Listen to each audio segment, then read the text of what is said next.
Hello everybody, this is Marcus Toole and I am in my home orchard. It is March 28, 2025 and this is an update video tour of the orchard. And I don't know what you can see. I have the camera turned on me, but hopefully you're seeing me. But anyhow, without any further ado, we're going to do this orchard. A friend of mine in Alberta mentioned that they wish someone would send them some sunshine if they live someplace where it was warm and sunny. Well, I'm in South Georgia. I can't send her any sunshine, but I can post a video on YouTube of an orchard where the spring has already begun to sprung, or has already sprung. So these big trees in the foreground here are giant seedling pear trees. They're actually on my cousin's property. These were trees that my father planted for my grandmother 70 years ago, probably close to that. As we come to my property, the first little tree we come to is a grafted tree. That is a Gulf Beauty plum grafted onto a Chickasaw variety called Toole's Heirloom. Next to it, I got another little graft. Now I got a little deer fencing in front of them, and it's the same thing. It's Gulf Blaze, but this time grafted onto a Munson plum. I can already tell that the Munson plum is not doing nearly as good on the Munson plum rootstock, so I'm pretty sure the one I'm going to keep is the one that's on that Toole's Heirloom. I have over here, close by to it, a Gulf Ruby, which is on a Munson plum rootstock, and that one's doing good, and that is the only plum grafted to a Munson plum rootstock that is growing vigorously right now. And so I'm convinced, I've tried enough of them, that I don't think Munson plum is as good of a rootstock as the Chickasaw cultivars. Over here, that tree was a drag queen plum. It's ornamental, and I've grafted it over to a Asian type plum called Mariposa. And those grafts are too new for us to really have an idea of how well they're going to do.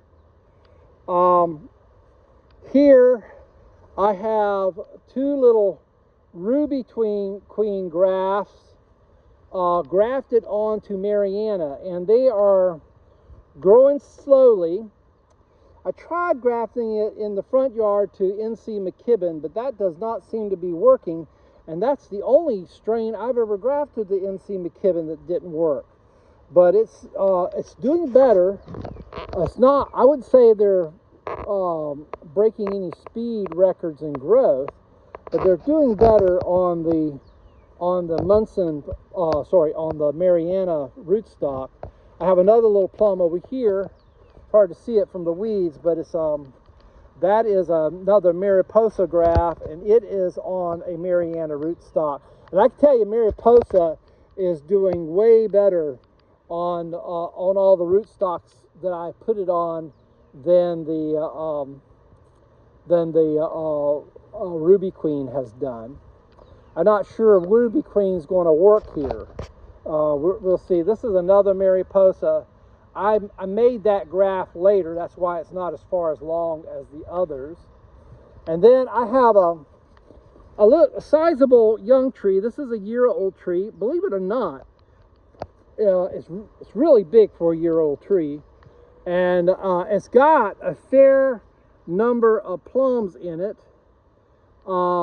This is a strain called Segundo. And Segundo is one of the strains, it's a hybrid strain that was released by the USDA breeding program in Byron, Georgia. And it was one of the early ones. It was one of the ones that was done in the 70s. Oh, back to the Gulf plums. So that's Gulf Blaze, that's Gulf Ruby. It can't stay there. If I keep it, that one, it will go somewhere else in the yard.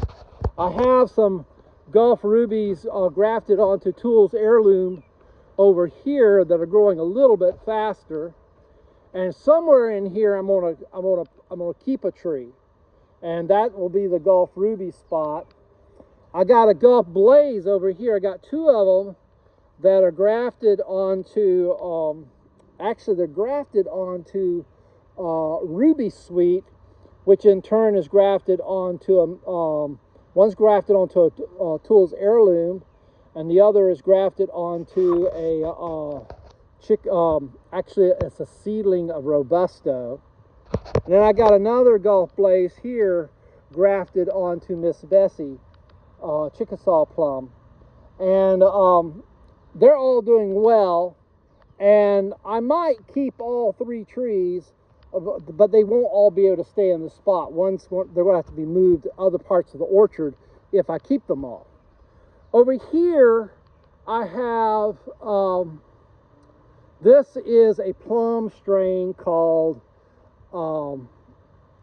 Miss Bessie. So like that rootstock over there, well, that's the actual tree of it. It's a Chickasaw strain, makes fairly decent plums, and it's the latest blooming of all my plums, and so it looks like it's going to set fruit this year, but it's still a little too early to tell. This is Ruby Sweet. The tree was originally an odum that was grafted on a Tools Heirloom rootstock, and then I decided I didn't like odum. I didn't particularly care for the plums, and so I grafted it over to Ruby Sweet, and that was a year ago. So this is a year-old tree, and it's already got just like the Segundo. It's already got a few plums in it, and I'm actually so we'll find out what 2 new plums for me will be like this year. Over here, I have another strain that I added last year. This is on Miss Bessie rootstock, and the scion is Black Ruby, which is a black Asian type plum with amber flesh. So it's supposed to be really good.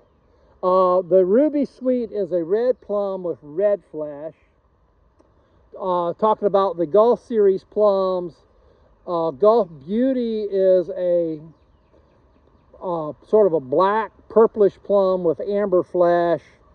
Gulf Rose is a red plum with red flesh, and the Gulf Blaze is a red plum with yellow flesh. The big tree here probably has the most plums of any of the trees this year. This is, and you can see the little plums. Now my phone does not like to focus very easy up close, but this strain is called Sunny's Yellow, and this is a Chickasaw strain, and we're still learning about the pollination of Sunny's Yellow. What I can tell you that we learned this year is that it can be fully pollinized by wild Chickasaw plum. It's still yet to be determined how well it is pollinized by Asian plums, but a friend of mine by the name of Harper. The first name just left me, but anyhow, he has it, and he's got Asians, plums, and pluots to pollinize his. And historically, his tree hasn't had a big crop, but it was in the shade, and now it's in the sun, and so maybe we'll find out about how well it's pollinized. This one here, this was originally a Ridgeland, but I grafted it over to Spring Satin, which is a plum cot. Plum cot is a hybrid between a plum and an apricot, And I have two more little plum spring satins over here, and they are grafted onto Tools Heirloom. I have a wild plum there, just that I use for pollination, and then I have a Robusto plum, and this is the youngest of the three Robusto plums. In the backyard, I have my, I have a little fig tree there. I have my citrus. All the citrus trees are going to, almost all of them are going to bloom really well. This is a Brown Select Satsuma that's got a lot of bloom buds on it. This is a Lemon Frost Lemon, which just has tons of bloom buds on it. I mean, this one is really going to produce this year. A ruby red plum tree with a few bloom buds in it. This tree is still, even though it's real big, it's acting immature still. And then I have a real big Arctic Frost Satsuma, which is just loaded with bloom buds. And over here I have a Pink Frost grapefruit that's loaded with buds, and another one over here. It's not as loaded, but it's still got a bunch on it. And that's a pear tree. That particular pear tree is Golden Boy. To the left of it is another Arctic Frost Satsuma, loaded once again with buds. They're about to explode into flower. Okay, so that's Arctic Frost again from another angle. These are a Wari. Once again, the most buds these trees have ever had. And then this is a Orange Frost, which is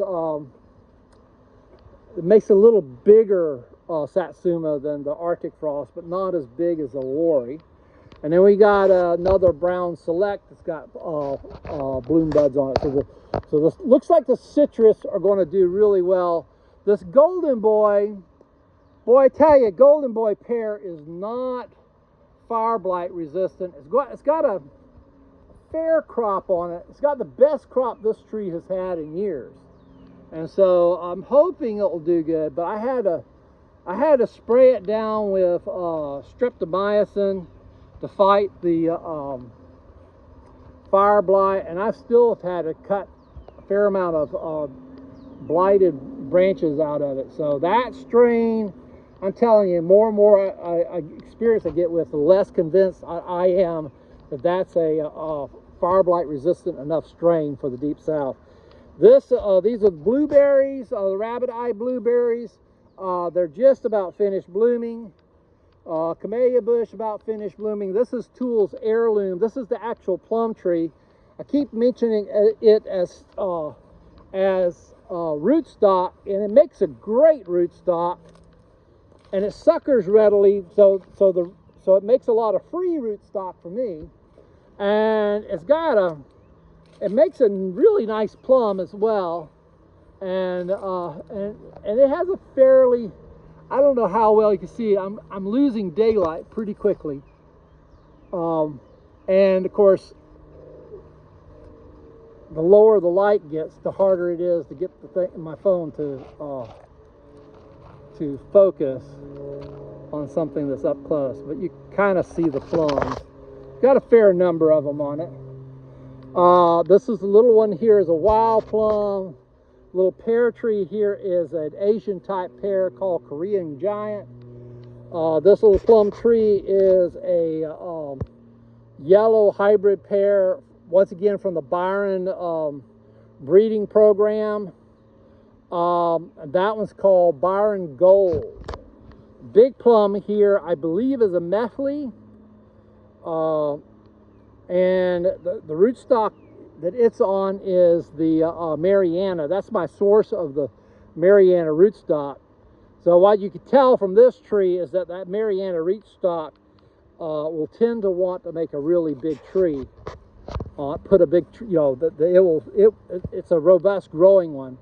This is an Acres Home pear. It's got a few pears on it, not very many. Then I have over here a Southern King pear, and it's got a few pears on it.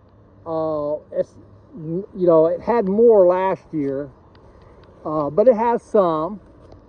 And I have some trees that have a lot of pears.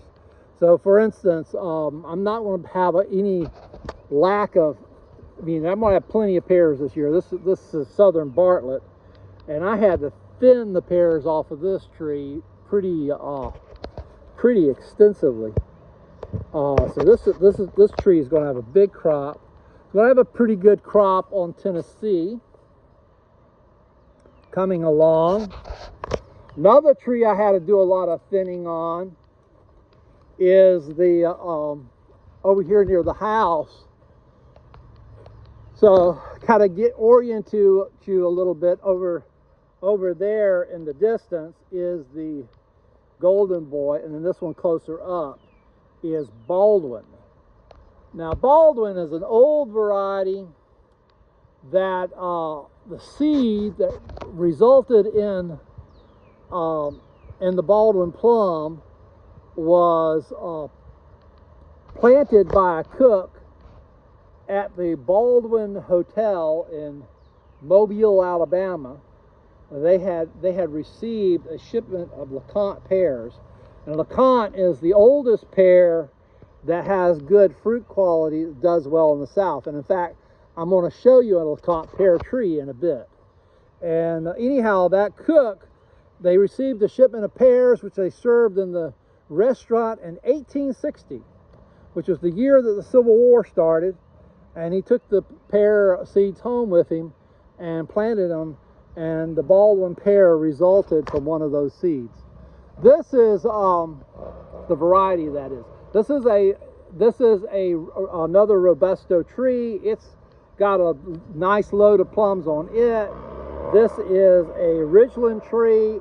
It has a few the blueberry bushes.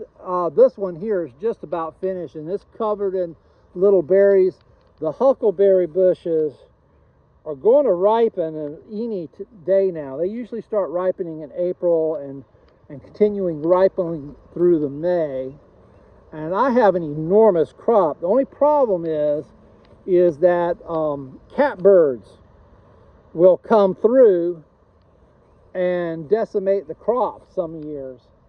And I'm hoping, last year they just kept coming and kept coming because we had a cool spring, and they lingered instead of just pushing on and going further. This is another rabbit eye, and they just wiped out my entire crop. I'm hoping this year it's heating up fast enough that they will pass on through, and then I will get some late huckleberries. That's what I'm hoping happens.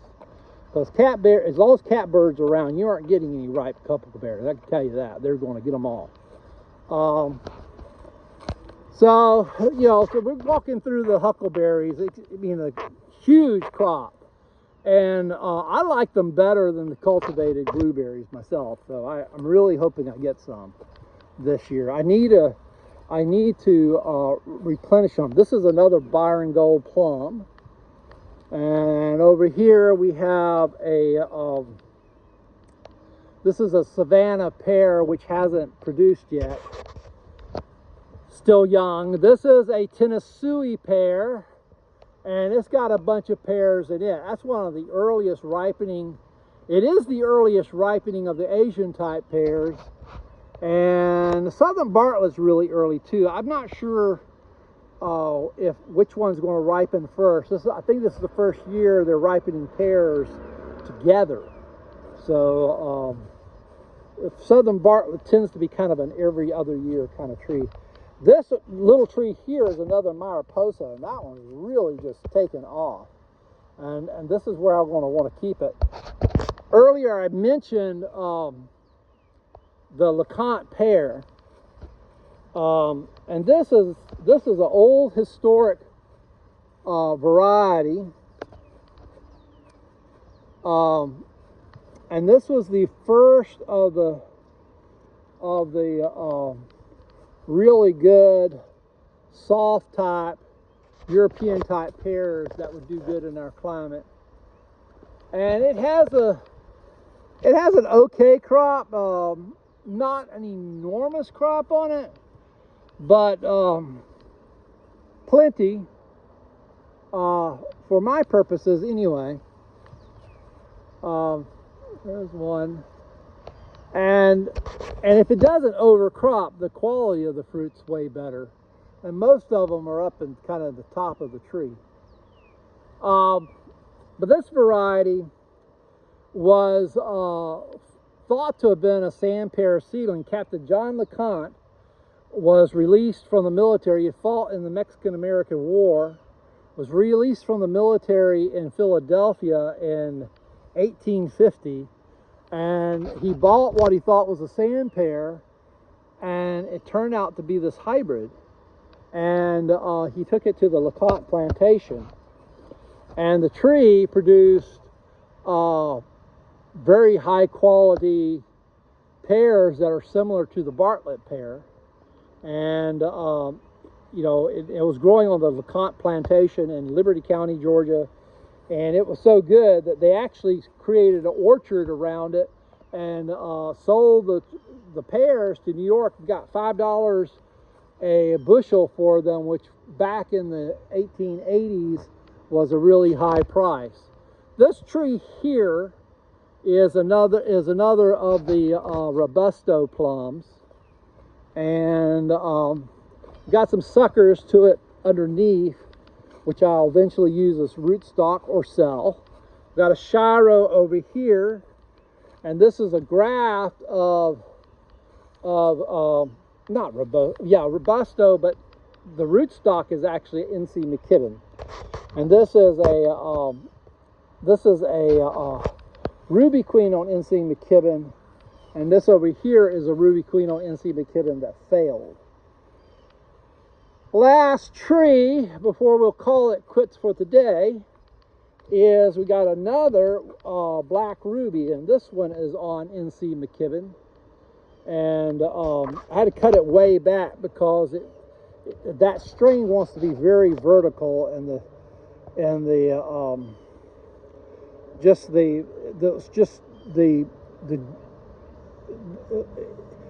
it was too tight. The branches were too tight up against the trunk for me to let them stay. I had to cut them off and let it start over and get it to bush out more. Otherwise, you don't get a real strong junction between the trunk and the branches, and you risk having the tree split on you. So anyhow, that's a black plum with yellow flesh. Well, that's it for the tour for the day. There are other things I can show you, but the video is long enough. And as you can see, it's a beautiful day. We're at the very end of the day here in Statesboro, Georgia. And talk to you later, and have a great weekend. God bless.